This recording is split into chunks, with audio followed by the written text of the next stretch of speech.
r/ask Reddit. If historical figures actually did roll in their graves, which grave would generate the most power if hooked up to a generator? If you want to join my giveaway for $500, subscribe and you will be automatically entered. Andrew Jackson. One of the biggest things he did during his administration was killing the National Bank, and he hated paper money. Now his face is on the $20 bill. Lol. Any physicist would start rolling because of some random high school student grossly misinterpreting something and immediately proceed to create an infinite feedback loop when they realize they're violating thermodynamics. Jesus. People have done a lot of shit he was very explicitly against in his name for the last 2000 years. Tesla? George Orwell. Walt Disney. As much money as the company has made. He liked innovation and new ideas. I don't think he'd like them absorbing all the companies they have over the years and in a sense stifling the creativity of those companies.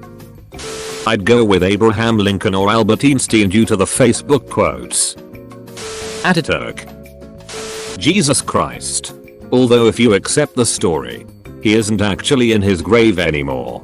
But still. Cecil Rhodes, the guy who founded the famous Rhodes Scholarship. He was a known racist. So much so that he inspired Adolf Hitler.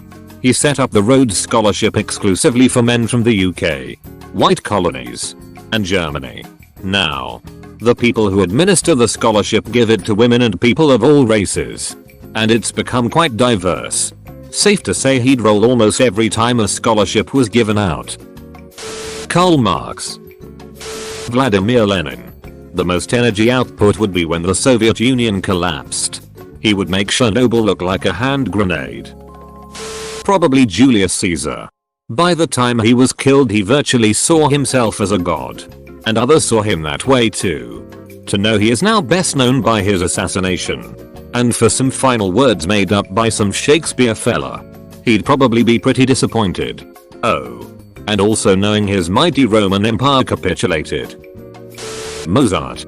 Wolfgang Amadeus would likely roll in his grave over his unfinished Requiem being completed by another composer, Franz May, as well as numerous musicologists placing their mark on it.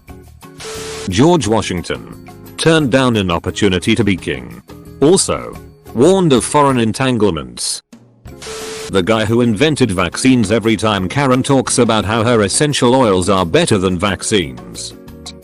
Marie Curie.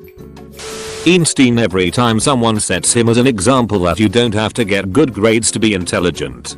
He was really smart and doing well in physics as well as math. When he was quite young. The old Damascus blade makers. Every episode of Forged in Fire. Thomas Edison. But Tesla would put out AC. Mitochondrial Eve. Jonas Salk. George Washington.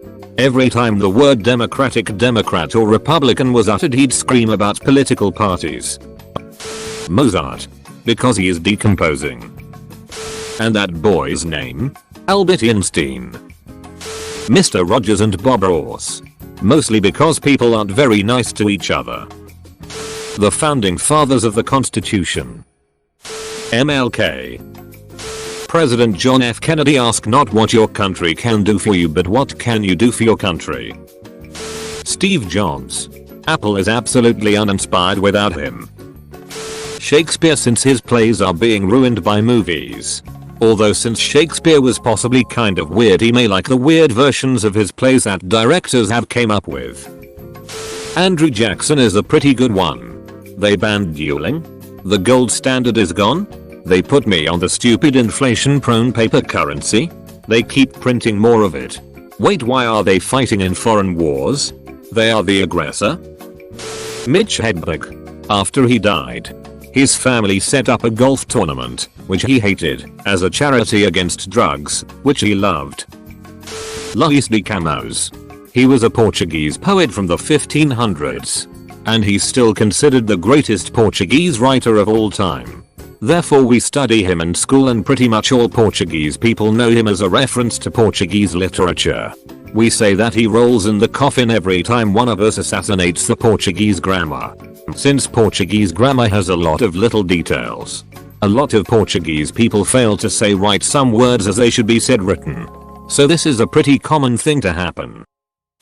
Not the most power, but scientists like Frederick Banting would be pissed off with today. He was the man who co-discovered insulin and sold his patent for $1 to a university. He wanted insulin to be free to everyone. Now it costs like $700 a dose in this stupid country. Che Guevara. People wear shirts with his face on, but many don't know who he was or what he stood for. Jesus. The wedding of Christianity and American nationalism is exactly what he prophesied against when he condemned the wedding of Judaism and Roman emperor worship. Our emperor just happens to be a conglomerate of corporations pulling the strings of political marionettes. Probably George Washington, because he wanted to do anything possible to keep the US out of debt. Well, sorry Georgie. Dr. Seuss. The von Habsburgs, because the entire world isn't Alabama. Washington. Nobel. The author, S, of the Second Amendment. Andrew Jackson. He hates paper currency and now he is the face on the $20 bill, which I believe is the most widely used and printed piece of currency in the world. Considering Socrates believed that writing things down would cause people to become stupider and not be able to remember things, I imagine he would spin every time someone wrote an email, set a reminder, took a photo, etc, etc. Bevan. Martin Luther King. I am very confident in this. Charlemagne or Ashoka the Great or Akbar. Seeing their states disintegrated and the people spilling so much blood on it. Gandhi. The party currently in power in India essentially celebrated, and still celebrates, gods. Who killed Gandhi? A saffron terror accused is a member of parliament now. And couple of weeks back, Modi endorsed Trump for his second term. Will Keith Kellogg. That guy made cereal bland so that it would keep people from masturbating. Cereal is now sugary as fuck and I am blindly typing with the hairiest palms in the world. The framers of the United States. MacLeod Jackson. Elvis. John Adams. For the way people interpret the Constitution these days.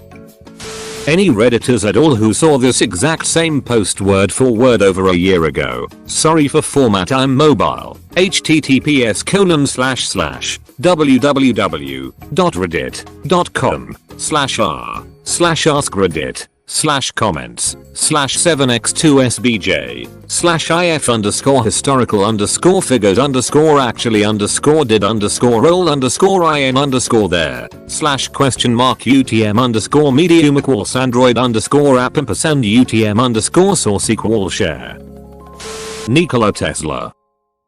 Frida Kahlo. Her face is literally merchandise now. Darwin. Perfect. Supplying electricity to those people would make him spin even faster. Josip Broz Tito. After seeing his socialist multi-ethnic federation fragment into war and chaos after he spent his whole life condemning nationalism. That cornflakes guy. From recent history, I'd say Sam Walton. He died on Sunday and his son was selling beer the next weekend. Something he would not allow sold in his stores. And that was just the first of so many things they changed. Especially where employees were concerned.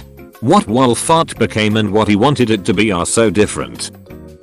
If you started selling the power for profit, then Karl Marx.